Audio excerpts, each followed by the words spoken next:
বাংলা, অঙ্ক, ইংরেজি, পদার্থ, জীববিজ্ঞান, রসায়ন বিজ্ঞান, উচ্চতর গণিত, তথ্য যোগাযোগ প্রযুক্তি।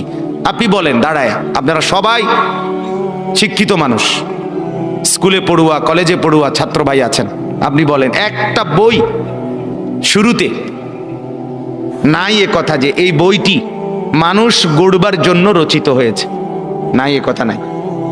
এটা বাংলা শিখাবার জন্য, এটা গ্রামার শিখাবার জন্য, এটা অঙ্ক শিখাবার জন্য, এটা ইংরেজি শিখাবার জন্য, এটা পদার্থ বিজ্ঞান বুঝাবার জন্য, এটা জীববিজ্ঞান বুঝাবার জন্য, এটা রসায়ন বুঝানোর জন্য, এটা আইন বুঝাবার জন্য, এটা চিকিৎসাবিদ্যা বুঝাবার জন্য, এটা ইঞ্জিনিয়ারিং বুঝাবার জন্য। তো মানুষ গড়বার জন্য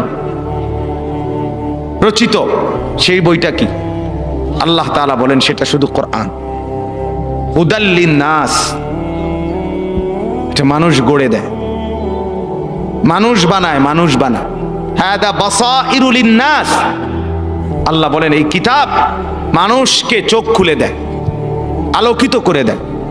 আল্লাহ বলেন এই কিতাব শিফা, এটা আরোগ্য, অসুস্থ মানুষকে সুস্থ বানায় দেয়।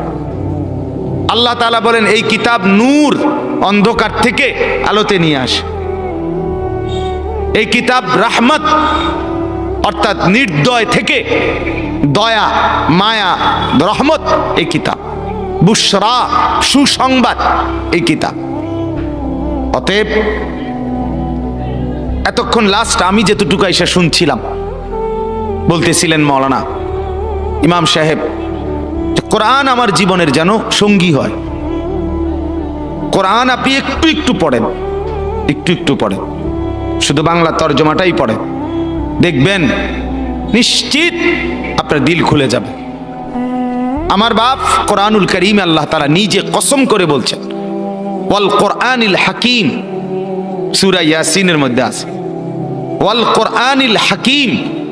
আল্লাহ তাআলা বলেন প্রজ্ঞাময়, বিজ্ঞচিত, হিকমতে ভরা, জ্ঞান গর্ভ কোরআনের কসম করছি।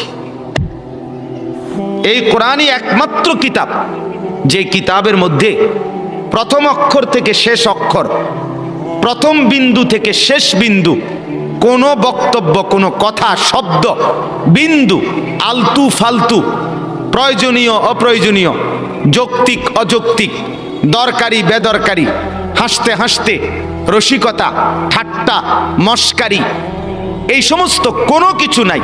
প্রতি শব্দ, প্রতি অক্ষর প্রজ্ঞাময়, বিজ্ঞচিত, একেবারে জ্ঞান গর্ভ। এটা একমাত্র কোরআনের বৈশিষ্ট্য।